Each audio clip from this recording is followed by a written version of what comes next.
Hello and welcome to this lesson for first year science at Kinross High's Virtual School. And this one is to do with the S1 heat topic. And it's just a little bit of a review of the processes of heat transfer, which were talked about just before the Easter holidays, just to give us a wee chance to look over some of this material again. So let's imagine that it's nearly lunchtime. And for lunch today, you're having some incredibly tasty looking minestrone soup and an equally tasty looking cheese on toast. So, how does this get cooked? How does the heat applied through either a gas stove or an electrical stove? How is that heat going to actually cook and change the structure of our food? So, heat transfer is all about the movement of heat energy. And we've learned before that this can happen through solids, liquids, gases, or where we have no particles at all, so in a vacuum. When we think about solids, first of all, if we have got our heat source down at the bottom here, we've got our metal bar, or you could even imagine this as the bottom of your soup pan. If we're still thinking about cooking our soup along here, so if that's the bottom of the pan, just imagine we've got all our lovely tasty minestrone soup up there. We've got our heat source, it's being applied, and that heat energy is being transferred from the flame here to the particles at the bottom of our pan.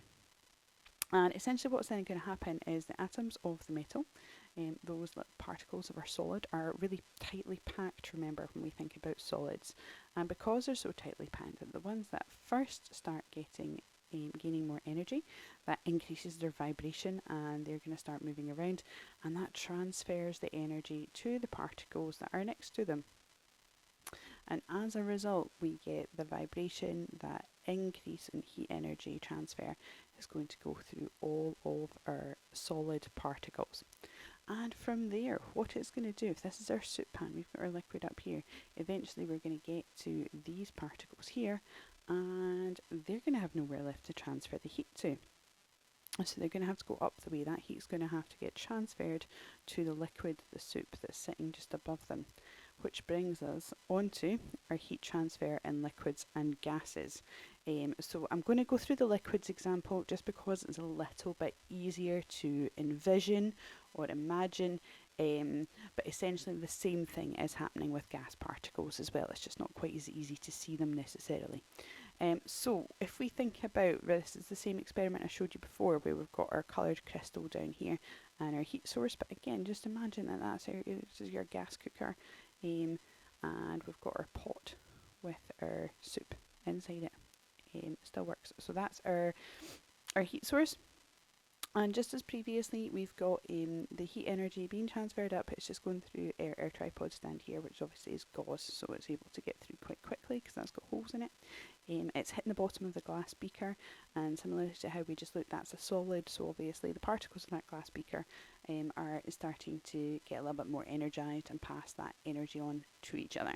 It then is going to reach our liquid, and when it does, we have a change in our liquid here. So if we've got our heat being transferred up through here, we get to our liquid particles, and as a result they gain some energy, and as a result they lose their density, so they get a little bit lighter than the other water particles around them, which means they're able to float up towards the surface. When that happens, they can't necessarily go anywhere, so we're not boiling yet, okay? This is quite important. So we can't escape. We don't have enough energy for the liquid to be converted into a gas. So it can't go this way, it can't go out of the top of the liquid. So instead, it passes that energy onto all the particles along next to it. So all these bits get a little bit warmer. However, as it does that, they actually start to lose some of their energy. They're passing on all that heat energy to all of the particles around them. And because they start to lose some of that energy, that means they start to sink back down a little bit. They increase in density again, so they sink back down, ready to be heated again. And as a result, we have this, what we refer to as a convection current. So that moves our heat around the liquid or around the gas. So heat transfer in liquids and gases referred to as convection, and it moves in this convection current. and that would quite nicely heat up our soup if we had it. However, that brings us to our cheese on toast sitting underneath the grill.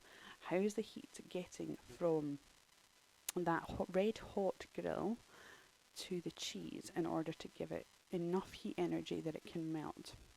That brings us to our final one. That brings us to radiation. So radiation happens when we have the heat radiation travelling in straight lines out of a hot object, such as the heat radiation that comes from the sun.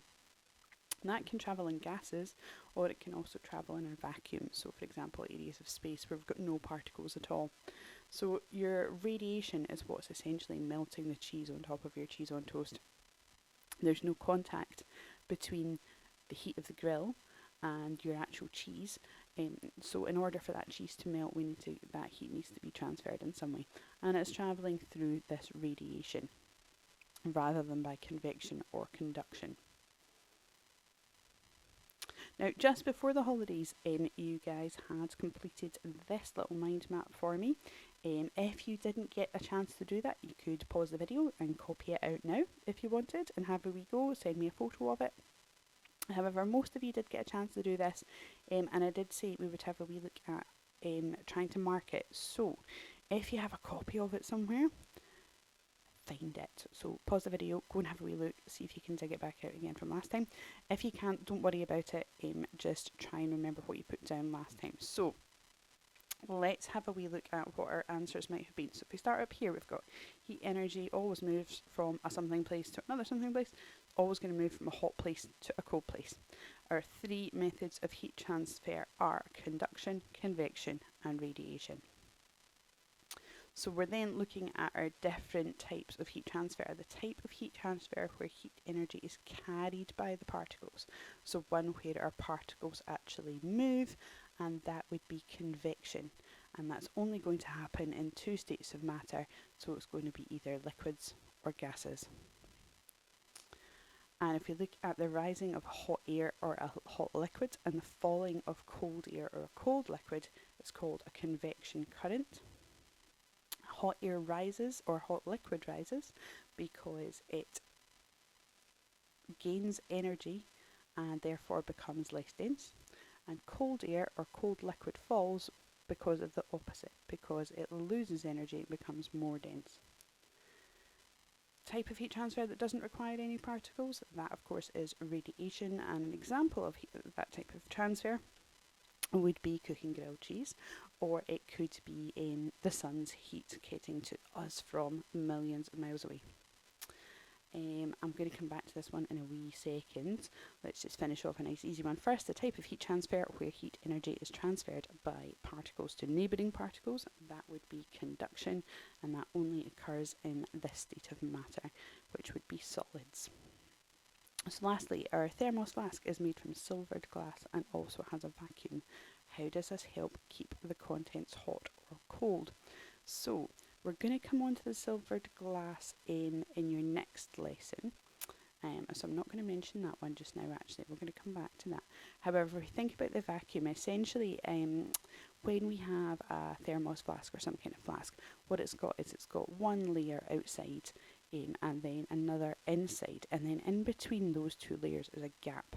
And in that gap there's no air, it's just a vacuum, there's no particles at all. So because that heat can't travel in those straight lines, there's no conduction available, it can't get out. There's no way of it getting out of the inner layer through to the gap to the outer layer. That's going to help keep the contents hot or cold for a longer period of time. So I hope that all made sense to you first years. As ever, let me know if there's any questions or comments.